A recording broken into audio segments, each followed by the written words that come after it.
Thank you. I'll be voting no on extending the superintendent's contract, and I do think we should vote tonight. God forbid we drag this out another month. I don't think anything's going to change between now and then, so we may as well take the vote.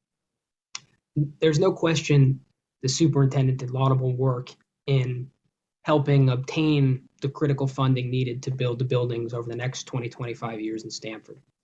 But the skills she possesses that brought that to fruition are very different skills than the skills that the district needs in its superintendent moving forward.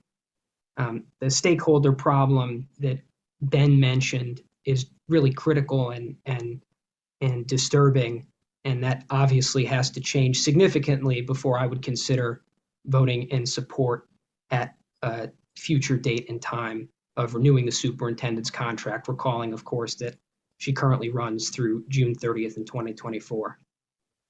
The second issue that I need to see improvement on, and it was touched upon by some speakers, some guest speakers tonight, some community members, is what I perceive as a significant lowering in the standards of education in Stamford Public Schools.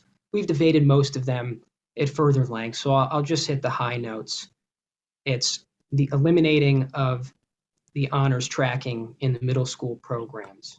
It's the wink and a nod to the folks introducing equitable grading practices at our high school, where showing up to class, where turning in assignments on time is a soft skill that we don't want to penalize students for not getting right. It's the introduction of pass-fail life skills courses required for every single ninth grade student in Stamford Public Schools that I do not think is going to be a good use of many students' time. It's the elimination now of 4 years of mandatory midterms and final exams. And we'll talk about that later because I got a policy to address it.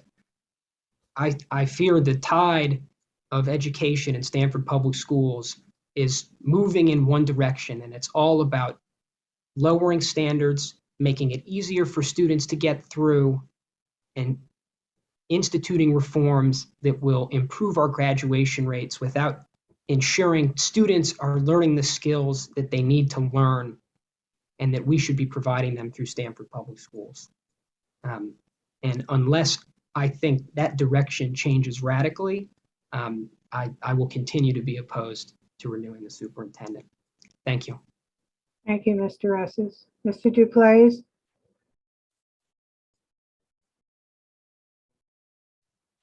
Yes, hello. Can you hear me? Yes, we can. Thank you for Okay. joining us. Yes, thank you. I apologize for any interruptions in the